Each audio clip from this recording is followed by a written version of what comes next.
In the words of Didier Drogba, this summer's Calcio Mercato has been a disgrace. Disgrace. And we're only halfway through. So let's start off. Serie A, we lose our best midfielder, Tajani Reinders. He goes to Manchester City. And let's be honest, he's in a better place. I like Tajani Reinders. I'm happy for him. I hope he wins a lot with Pep in Manchester City. He doesn't deserve Gary Cardinales, dysfunctional Milan. Let's kick out Maldini like a dumbass.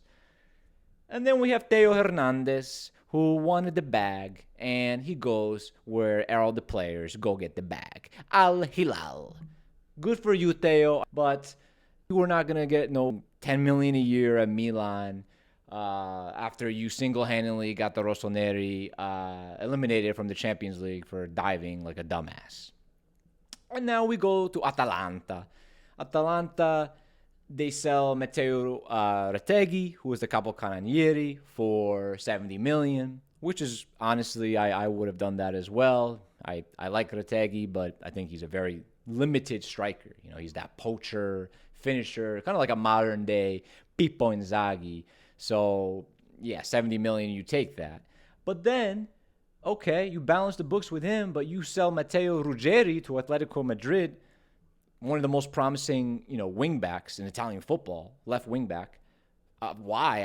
I have no idea. That was a really stupid sell by Atalanta. And then you double down on your stupidity by appointing Ivan Juric as your manager. You get rid of Gasperini, who essentially brought you into the promised land, and you sign a manager who was sacked by two different clubs last year. I don't know. Has that ever been done before in football in two different leagues? That might be a record. And given all these antics, I can't imagine Adomala Lookman is going to want to stay. He's linked pretty much everywhere under the sun. So it pains me to say the Atalanta Bergamesca Calcio era is over. And I just love saying Atalanta Bergamesca Calcio. It really rolls off the tongue. But that's not even the worst part of the Mercato. For some reason, Milan have signed a 39-year-old Luka Modrić. Fiorentina have signed a 39-year-old Džeko. And Bologna have signed a 35-year-old Ciro Immobile. And this makes me sick to my stomach. Not because I have anything against these players. They're all legends. But these signings are ruining Italian football. The league is broke. The clubs are drowning in debt. And the stadiums, well, they're falling apart. I don't know if you've ever tried to use the bathroom at the Stadio Olimpico, but it's not a great experience. So what are we doing? Instead of building for the future, we sign old, washed players who are then taking the spots of young talent. And if you think Italy doesn't produce talent anymore, you are 100% wrong. Just look at Italy's performances at the U21, U18 levels. We are consistently competing with the best in the world. But then what happens when we get to the senior club level?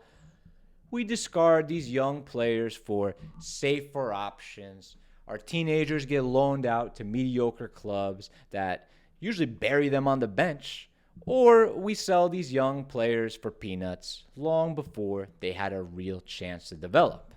And this is why Italian football no longer produces the stars like Francesco Totti, Alessandro Del Piero. So did you know that Bologna have a 21-year-old Italian striker named Antonio Raimondo? So you have this young striker. Why the fuck are you signing Ciro Immobile? With all the respect to Ciro the hero. I'm going to be honest, I've never seen Raimondo play. But I did my research, and he featured in a U18 tournament in 2022 for Italy, scores 6 goals, 5 matches, and then Bologna loans him out to a Serie B side, Ternana, the following year, scores 9 goals, 38 matches. Pretty good for a 19-year-old in any other league. Raimondo, in another league, Raimondo would have been integrated back into the first team after that loan spell. But what did Bologna do? They loaned him out again in 2024. This time to Venezia, where he rotted on the bench for the first half of the season. Bologna saw he was not getting any minutes at Venezia, so they recalled the loan mid-season, and they reloaned him out again in the winter Mercato to Salernitana, where he once again rotted on the bench for the remainder of last season. And now he's back at Bologna, and to date in his career, he's only made 4 appearances for the club. But Immobile has just signed, which means Raimondo will continue to rot on the bench or most likely be loaned out again, because now he's the 4th striker option after Santiago Castro, Jens Odegaard, and Immobile. So another player, you may have heard of this one. His name is Simone Pafundi. He's currently 19 years old. He's an attacking midfielder playing for Udinese.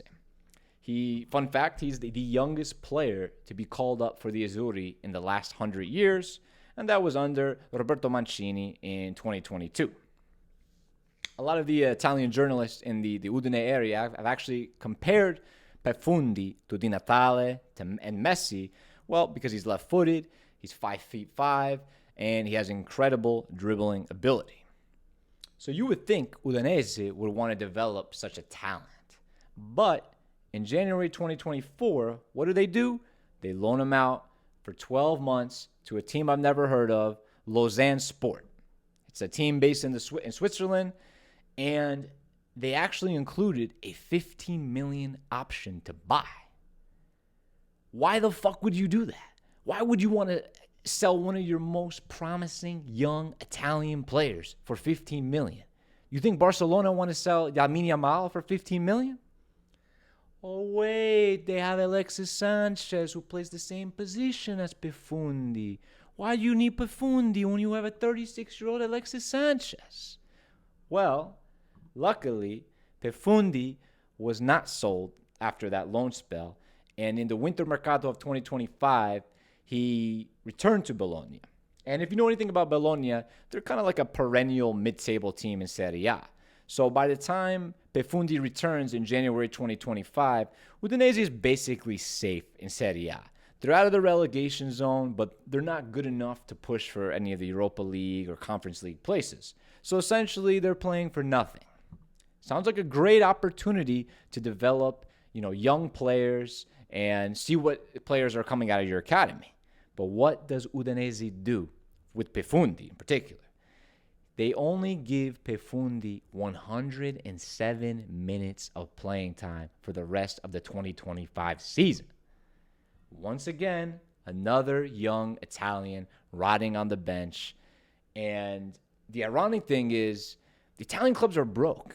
And the best way to raise money is to develop young academy players and then sell them on for huge profits.